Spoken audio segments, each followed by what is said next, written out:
Terra Prometida, Êxodo, os 10 Mandamentos, Monoteísmo, Hebreus, aqui no História ao Quadrado.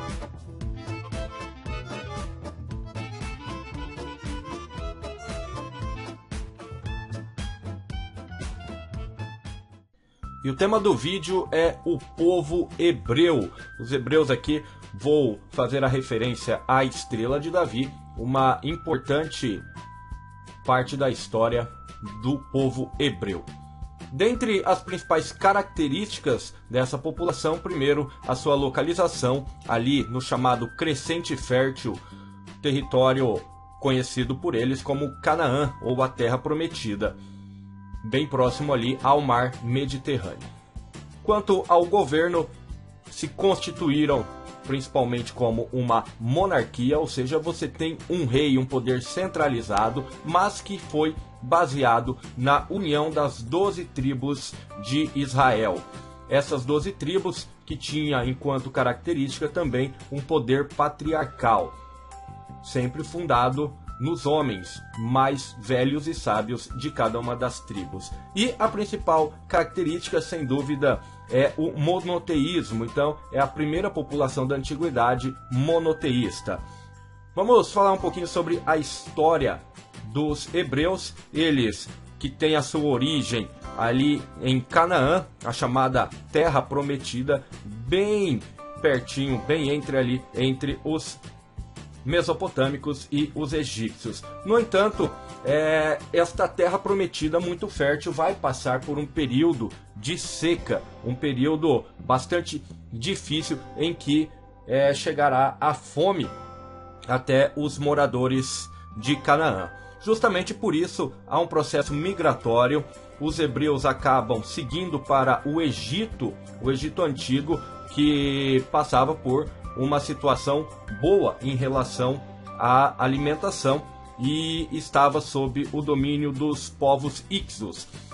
Eles são bem recebidos, no entanto, após a morte do último rei Hykso que governava o Egito, os Hyksos são expulsos e os hebreus acabam sendo escravizados pela sua relação que eles tinham com os Hyksos, ou seja, os hebreus se tornam escravos no Egito Antigo.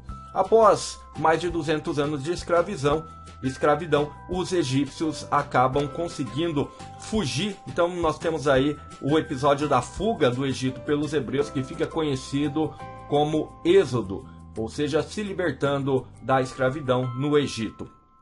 E neste momento da história é que se constitui aí a unificação cultural do povo hebreu a partir da tábua dos 10 mandamentos, e da fundamentação cultural no monoteísmo. Isso que teria se dado então no retorno a Canaã, a chamada aquela viagem de mais de 40 anos rodando pelo deserto.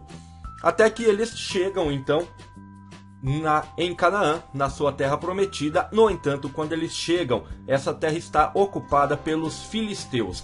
E aí vai haver um conflito dos hebreus contra os filisteus, uma guerra por esse território, e os hebreus acabam ganhando, justamente nesse momento aí que vai haver a unificação das 12 tribos em uma monarquia, justamente pela necessidade de centralização e de organização para o combate a partir da unificação do poder. Graças a essa unificação, eles acabam reconquistando a terra de Canaã, expulsando os filisteus. Então, eles são vitoriosos nesta batalha, retomando seu antigo território.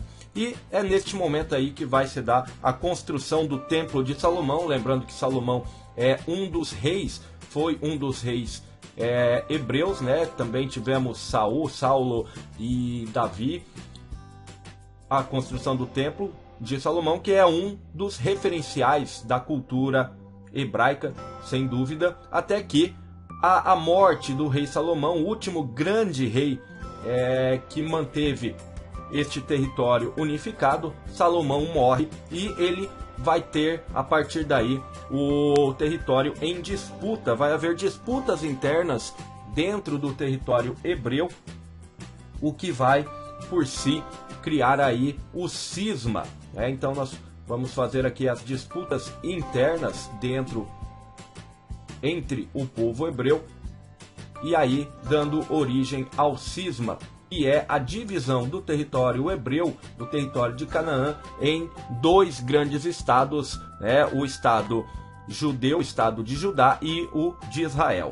Com isso, a partir desta divisão dos territórios, a gente vai ter também um enfraquecimento do poder, né, desses reinos, que se tornam dois reinos enfraquecidos militarmente e também economicamente. E aí vai possibilitar a invasão dos egípcios, aqueles mesmos egípcios que tinham escravizados os hebreus algum tempo atrás. Agora eles dominam o território dos hebreus, e a partir daí se inicia a diáspora. A diáspora, que é a dispersão dos hebreus pelo mundo. Eles são expulsos do território e acabam procurando refúgio em várias partes do planeta.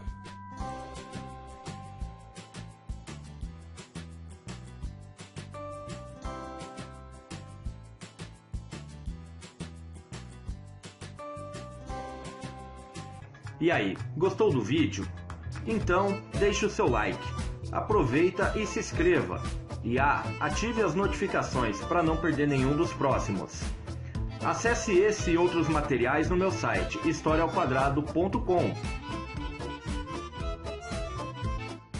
Eu sou o professor e historiador Giovanni Bernini. Deixe sugestões nos comentários.